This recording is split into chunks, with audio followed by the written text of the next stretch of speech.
Olá, começa agora o Contraponto. Seja muito bem-vindo. Eu sou Nicole Espósito. Te convido a acompanhar o programa hoje. Nesta edição, vamos falar sobre maternidade tardia. Estão aqui com a gente o médico Carlisson Mosquen e a psicóloga Patrícia Dumer.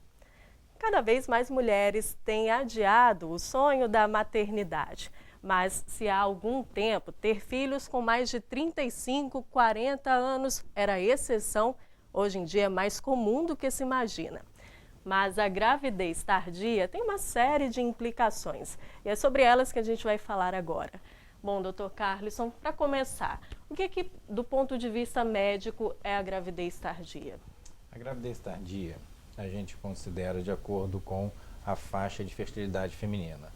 Então, as mulheres, elas têm uma faixa de fertilidade que a gente considera uma alta fertilidade e uma baixa fertilidade.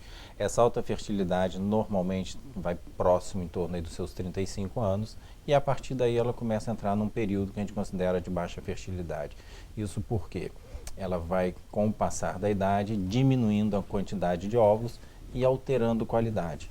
Com isso, a partir mais ou menos de uma idade baseada em torno de 35 anos, num geral, não individualizando o caso, essas mulheres começam a diminuir essa fertilidade.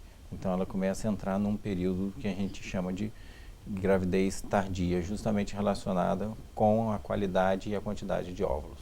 Fica mais difícil, então, para ela ter filhos. Elas começam a ter uma dificuldade maior, entra o fator que a gente considera a idade feminina, e esse fator de idade feminina, com o passar do tempo, ela vai tendo essa dificuldade de engravidar e no momento que engravida, o índice de aborto começa a aumentar. O índice de aborto aumenta justamente por causa da qualidade dos óvulos. Você vai perdendo qualidade. Essa qualidade dos óvulos está muito representada no material genético. Com essa alteração mais comum no material genético, no momento que se engravida e esse óvulo tem alguma alteração, o índice de aborto começa a elevar. Perfeito. Agora, a Patrícia também, eu pensei que ela vinha para falar só como especialista, mas ela vem também como um personagem aqui para a gente, né? Ainda não é tardia, a Patrícia não tem mais de 35 anos, não vou dizer quanto, mas ela não passou dos 35 ainda. Mas essa questão de engravidar mais tarde, aí você pode falar até do teu caso pessoal, a gente percebe que vem acontecendo com mais frequência, né, Patrícia? Isso tem a ver assim, com a nova posição da mulher na sociedade, as mudanças que a gente percebe no contexto social, familiar? Exatamente. Na verdade, a maternidade tardia, ela se torna um fenômeno multifatorial. Então, questões ligadas à ordem financeira, que inclui a emancipação feminina no mercado de trabalho, e cada vez mais as mulheres vão buscando se profissionalizar para se adequar ao mercado competitivo e estudando cada vez mais o que, né, os estudos acabam acumulando anos aí e leva a gestação aí para ser postergada, né? E no caso, ordem pessoal, até uma questão mesmo de estabilidade conjugal. Às vezes a mulher, eu vou esperar para ver o meu príncipe encantado, para ser mãe, né? Porque a maioria ainda pensa em constituir família e às vezes isso vai demorando um pouquinho também. Né? Com esses anos de estudos, né, de uma estabilidade financeira alcançada, acaba que a estabilidade conjugal também vem como, né, uma outra opção, né, a mais aí para postergar a maternidade, né? Estabilidade ali na relação, principalmente no momento em que vivemos, né, o individualismo contemporâneo. E outra questão seria de ordem social, que incluem as novas tecnologias, né, no caso a reprodução assistida, que é algo que está ali, né, disponível para as mulheres. Então, hoje a gente pode escolher o melhor momento para ser mãe. Certo. O doutor Carlisson veio por isso, né, porque ele é diretor clínico de uma clínica de fertilização, né, de reprodução humana. Agora, doutor Carlisson, as técnicas evoluíram ao longo dos anos? Quando a gente vai se referir à gestação tardia e essa preocupação, como a Patrícia colocou, de justamente deixar para engravidar mais tarde, a grande evolução que a gente teve foi no sistema de congelamento de óvulos. Então, o sistema de congelamento de óvulos hoje proporcionou a dar uma liberdade maior às mulheres no momento dessa decisão. Hoje elas podem congelar óvulo e descongelar com uma qualidade muito boa. Anteriormente, anos atrás, essa condição ela era muito ruim, o índice de gravidez era muito baixo, era em torno de 1%, então a gente fala que 1% você está indo para o acaso. E hoje não, os índices de gravidez são muito satisfatórios, muito próximos dos resultados de fertilização in vitro, em torno de 40%. Então hoje ela tem essa liberdade para decidir em congelar óvulo no momento que não queira engravidar, numa idade que a gente considera boa de engravidar, que seria antes dos seus 35 anos. E se a gente for olhar qual seria uma idade ideal de congelamento de óvulos, essa idade ideal, eu falo, a gente tem que olhar pelo lado da fertilidade e pelo momento que essa mulher consiga visualizar esse futuro dela, profissional, matrimonial, esse conjugal dela também. Muitas vezes existem mulheres que estão casadas, mas não querem ter filho agora por vários fatores e só querem ter filho mais para frente. Outras nem casadas ainda estão e muitas vezes não tem nenhuma perspectiva de casamento. Então, uma idade ideal que normalmente a gente fala seria em torno dos seus 30 anos, que normalmente ela vai ter uma maturidade para visualizar esse futuro e ainda vai estar num momento muito bom de qualidade de óvulos para que seja feito o processo. Certo. Agora, Patrícia, a maternidade sempre foi vista como um processo natural na vida da mulher, né? E ela sofre ainda muitas pressões. Às vezes o relógio biológico diz que baixa ali a partir dos 28, né? Tem mulher que já nasce com esse sonho de ser mãe, mas tem umas que não pensam nisso. Mas aí a idade vai avançando e o reloginho começa a apitar ali. Agora, as mulheres, elas acabam tendo uma pressão também, você percebe isso, em relação a essa questão da maternidade? A sociedade ainda cobra isso? Sim, existe sim essa cobrança, principalmente que existe uma cultura um tanto romântica em cima da maternidade, né? Então, o que a gente observa é que essas mulheres elas acabam sendo pressionadas, né, a serem mães num momento ideal, num momento que é propício, num momento que socialmente corresponde, né, aos anseios, né, de uma determinada sociedade mesmo, porém são significados que acabam se contrapondo com relação ao papel da mulher hoje, o papel social, esse papel materno que está sendo culturalizado aí, romântico, de que a mãe ela tem, que a mulher, né, o papel dela ali enquanto mãe de ser é um papel indispensável, é um papel incondicional, é um papel integral. Então acaba se contrapondo com a mulher contemporânea, no sentido de que essa mulher ela acaba não conseguindo corresponder nessa questão integral, né, de ser mãe incondicionalmente. Até ela tem outras prioridades exatamente, também, né? Porque a mulher, nessa emancipação feminina, né, tanto no mercado de trabalho quanto socialmente, na visão social, ela acaba tendo outras funções além do papel materno, ao contrário de antigamente, que a gente tinha, né, a mulher com uma figura apenas do ser mãe ali, como algo, né, incondicional, integralmente para aquela posição, para aquela função. Hoje a mulher ela é profissional, né, ela tem que se dedicar, né, a ela mesma enquanto mulher, e a questão da maternidade. Então é uma gama aí de fatores que acabam pressionando, sim, para esse papel materno cada vez mais antecipado, mas que as mulheres estão buscando tardiamente para ter até para conseguir alcançar, né, exatamente, também conciliar todos esses fatores aí, e que no final nem sempre acaba conciliando, né? Né? Às vezes ela acaba mais para frente, exatamente. E aí chega mais para frente e não dá tanto resultado. Às vezes ela não tem a preocupação, né? Ou às vezes não conhece essas tecnologias de congelar os óvulos, né? E aí a medicina não pode mais ajudar tanto, né, doutor? Tem um limite, assim, uma idade limite para que essas tentativas possam ser feitas?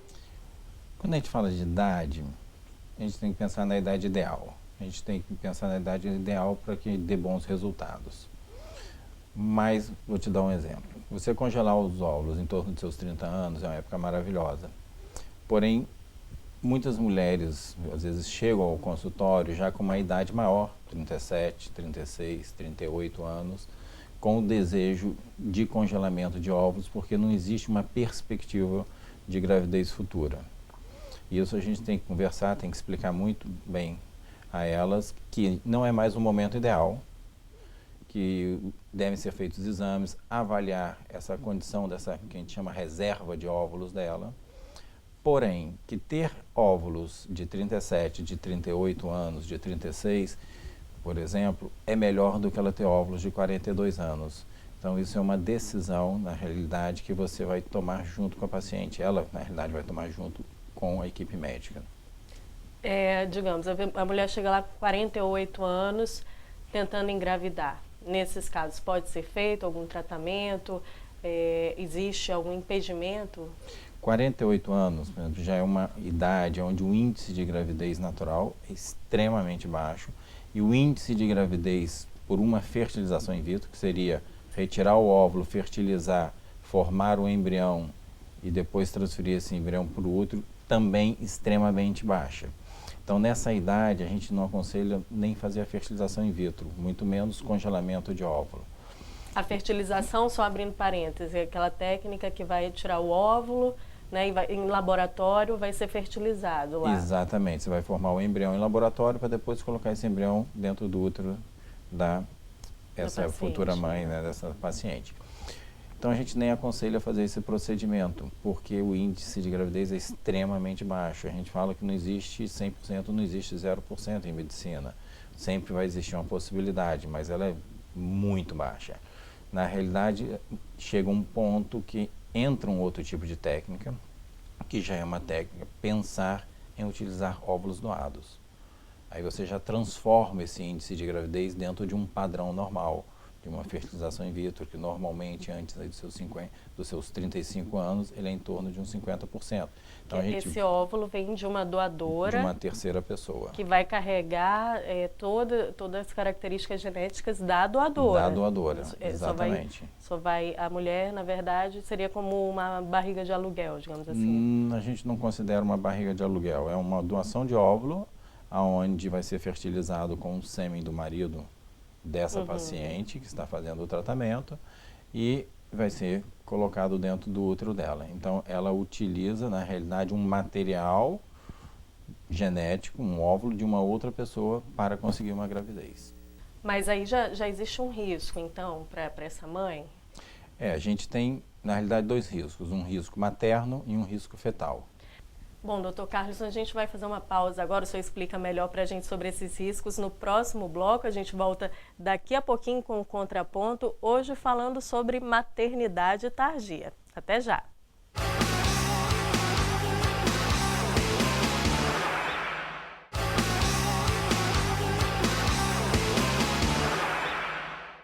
Olá, estamos de volta com o Contraponto. No programa de hoje falamos sobre maternidade tardia. Os nossos convidados são o médico Carlos Mosquen e a psicóloga Patrícia Dumer. Bom, a gente falou sobre riscos, né, da maternidade tardia, só que antes de aprofundar mais sobre esse tema, a gente vai conferir um caso de uma mulher que teve filho já depois dos 35 anos. Quem foi lá e conversou com ela foi a Luciana Vernesbach. Vamos dar uma olhadinha.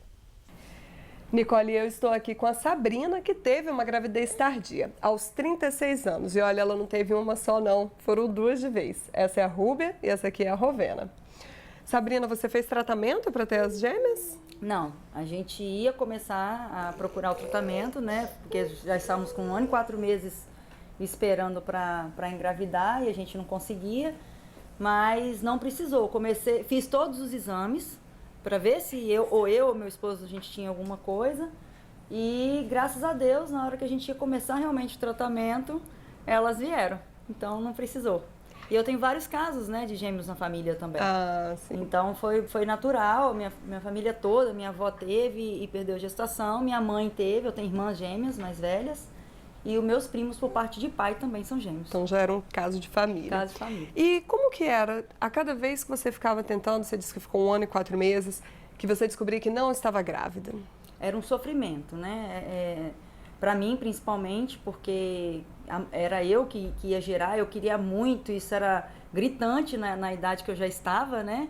Com a minha família estruturada, com o meu emprego estruturado, então, assim, estava tudo redondinho para isso acontecer. E o neném não vinha, a gravidez não vinha. E realmente era muito sofrimento. A cada mês que eu pegava e menstruava, realmente era muito frustrante, era uma decepção. E meu marido que o diga, coitado, ele não sabia nem o que ele fazia. E por que você decidiu? Que você teve razões que te levaram a querer engravidar mais tarde? Eu acho que a mulher de hoje em dia, ela busca a sua emancipação, né? A sua vida profissional, financeira, tá estável. Eu sempre quis engravidar depois que eu realizasse o sonho de ter entrado no serviço público, né? E também eu acabei conhecendo meu esposo um pouco mais tarde, né? Talvez se eu tivesse conhecido antes, eu não sei, mas naquele momento uma produção independente não era a minha prioridade, né? Era realmente ter as outras coisas, né, envolvidas nessa situação, que é a estabilidade financeira e a emocional também. Você sofria muita pressão? Sempre, né? A gente casa, primeiro porque que você não casou ainda, aí você vai e casa. Daqui a pouco você casou, no segundo dia do casamento, e aí, vai ter filho quando? Mas você sempre quis ser mãe? Sempre, sempre. E isso aí era uma vontade desde de adolescente, eu acho, sei lá. E quando você engravidou, você teve muitas dificuldades por causa da idade? Você teve alguma doença? Não, doença eu não tive, mas eu tive muita preocupação, porque quando eu engravidei, eram trigêmeos na época, então foi um susto muito grande para quem estava 1 ano e 4 meses esperando para engravidar, ainda engravida e vem 3 de uma vez, né? E depois foi uma gravidez de risco, porque a gravidez gemelar já é uma gravidez de risco. E no final eu tive pressão alta, né?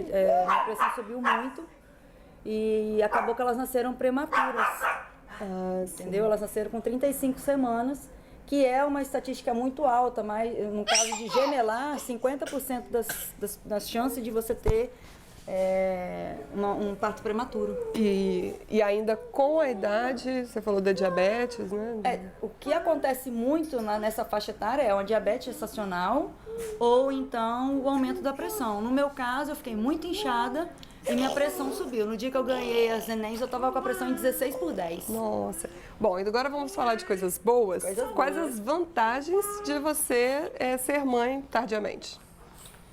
Eu acho que a paciência, a maturidade, você viver aquilo que aos seus 20 anos você tem vontade de viver, passear, viajar, ser livre realmente, né, sem essas preocupações de ser mãe. Porque a pessoa tem que ter muita consciência para ser pai e mãe, para ter filho. Porque você abre mão, né, da sua própria vida. Você vive em função delas. Hoje eu vivo em função delas. E eu sou feliz vivendo em função delas. Gente, elas são muito gostosas, muito agitadas. Muito, são muito felizes, muito saudáveis. Quero que eu pedia muito a Deus que elas viessem com muita saúde. E graças a Deus, aí, fortes, brincalhonas. Lindas. Espertas. Que bom, você tá de parabéns. E aí, fechou a fábrica? Fechei a fábrica. Sei não, daqui uns 2 anos a gente volta a conversar.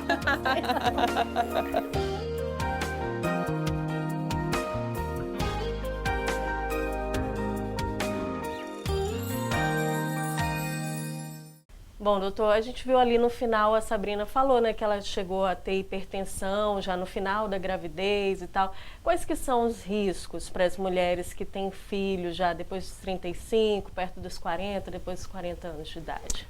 Os maiores riscos, quando a gente fala lá do materno, é justamente o que ela teve, a hipertensão da gravidez. O outro risco seria o parto prematuro. E muitas vezes essa hipertensão, ela vai fazer com que ela tenha um parto prematuro, para justamente você solucionando a questão do parto, você vai estar solucionando a questão da hipertensão, mas também ela pode ter isoladamente um parto prematuro e também diabetes gestacional. Então, quer dizer, são elementos ligados diretamente à gestação. E a gente sabe que, de acordo com a idade feminina, esses índices podem ir aumentando. Quando a gente fala do lado fetal, e aí a gente vai voltar na questão da doação de óvulos, quando você recebe um óvulo, então você perde esse risco de uma gravidez essa idade mais avançada, porque o óvulo tem menos de 35 anos. Tá? Então, o que importa para o óvulo, justamente, é a idade dele. Então, os riscos de alterações nesse óvulo são bem menores. Você entra dentro de uma estatística normal para a idade do óvulo, e não da mãe que está recebendo esse óvulo, no caso, sendo fertilizado, formando embrião. Mas no caso, quando é da própria mulher que vai lá, que já tem uma idade um pouquinho mais avançada, digamos assim, quais são os riscos para o bebê? Ela começa a aumentar o risco de alterações cromossômicas. Por quê? As mulheres, quando estão num período de alta fertilidade, elas colocam vários óvulos em funcionamento. Isso são os ciclos normais das mulheres. E quando ela está nesse período de alta fertilidade, ela está colocando vários óvulos de boa qualidade. Com o passar da idade, nesse montante de óvulos que ela coloca todo mês em funcionamento, para um ser selecionado, ela começa a ter mais óvulos alterados cromossomicamente, com uma chance cada vez maior, de acordo com a evolução da idade, o aumento da idade, de liberar um óvulo alterado cromossomicamente. Esse óvulo alterado, fertilizado, formando embrião e implantando, aumenta o risco de uma alteração fetal cromossômica. Porém, o grande risco maior nesse processo de gestação é o risco do aborto. A maioria dos nenenzinhos que vão nascer em mulheres com uma idade mais avançada vão ser normais. Porém, quando comparado com idades menores, abaixo de seus, normalmente, 38, alguns países usam 38, outros 35, esses índices vão ser um pouco maiores. Quer dizer, as mulheres com essa idade acima de, normalmente, de 38 vão ter um risco um pouco maior de ter alterações fetais, de nascimento, a gente já está falando. Bom, doutor, numa idade mais avançada, o acompanhamento médico também ele é mais intenso? O acompanhamento ele não necessariamente tem que ser mais intenso. No momento que a gestação ela vai tendo o seu percurso normal, você vai levar o acompanhamento dentro do seu padrão normal. No momento que ela começa a ter alterações, começa a mostrar algum risco de alterações, você vai ter que ter um acompanhamento mais selecionado. Perfeito. Agora, Patrícia, a gente viu ali a Sabrina falando toda feliz, né, que ela realizou o sonho de ser servidora pública, enfim, agora ela está realizando o sonho de ser mãe. Esse é um aspecto positivo da mulher quando ela espera um pouquinho mais para ter filho, né, ela acaba podendo ser mãe de uma forma mais integral, digamos assim? No caso ali da Sabrina, ela planejou, né? Então, dentro do planejamento, ela foi concretizando, apesar, né, da dificuldade que ela teve no início, mas ela conseguiu ali manter o que ela tinha planejado para a vida, né, dela. Então, ela pôde, anterior às crianças, viajar, se profissionalizar, e aí ter um casamento estável para poder, hoje, né, ter as crianças e poder se dedicar, né, dividindo as funções enquanto profissional, mulher e agora como mãe. Então tem essa vantagem, sim, do planejamento. Perfeito. A gente viu ali que ela não teve só um filho, não, ela teve 2 meninas, né, na verdade. A gravidez de gêmeos, né, de múltiplos, é comum quando a mulher, quando essa gravidez mais tardia, doutor? Não, ela não é comum. Quanto mais tardia a gestação, na realidade você teria uma dificuldade maior de engravidar, consequentemente a gravidez gemelar ela tem um número menor de acontecer. No caso da Sabrina, tem um histórico familiar também de gemelaridade, então isso faz com que ela possa ter um índice maior, e ela comprovou esse índice com a sua gestação. Perfeito. Agora a gente falou muito da mulher, né? A mulher, quando casada, né, ela tem o seu marido e tal, a gente esqueceu do homem. Tudo bem que o foco do programa é maternidade tardia, mas para o homem, Patrícia, tem muita implicação também? Quais seriam as implicações de ser pai um pouco mais tarde? Olha, psicológicas,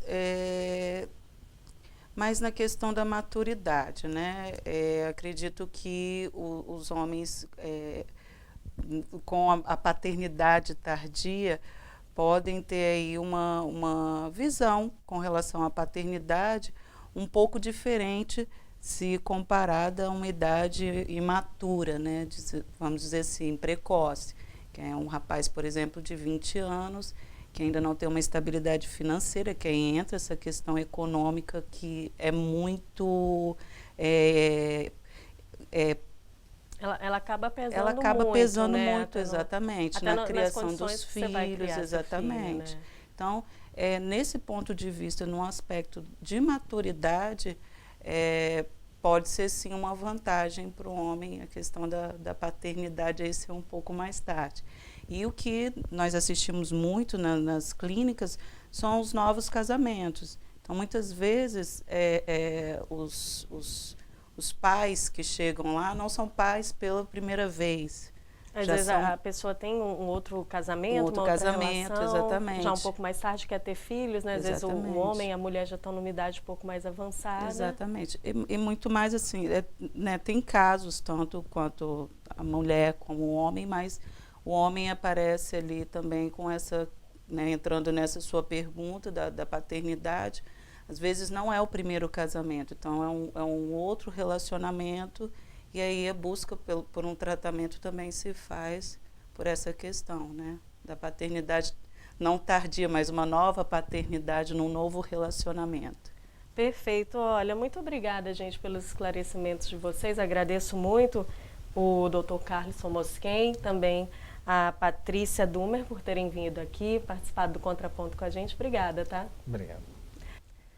Bom, obrigada a você também de casa que acompanhou o Contraponto de hoje. Nós falamos sobre maternidade tardia. Eu aguardo as suas sugestões, críticas. Basta escrever para o e-mail tvalice.es@gmail.com. Você pode rever esse e outros programas no nosso canal no YouTube. É só procurar lá, Alice Comunicação, sem acento, sem cedilha. Muito obrigada e até o nosso próximo encontro.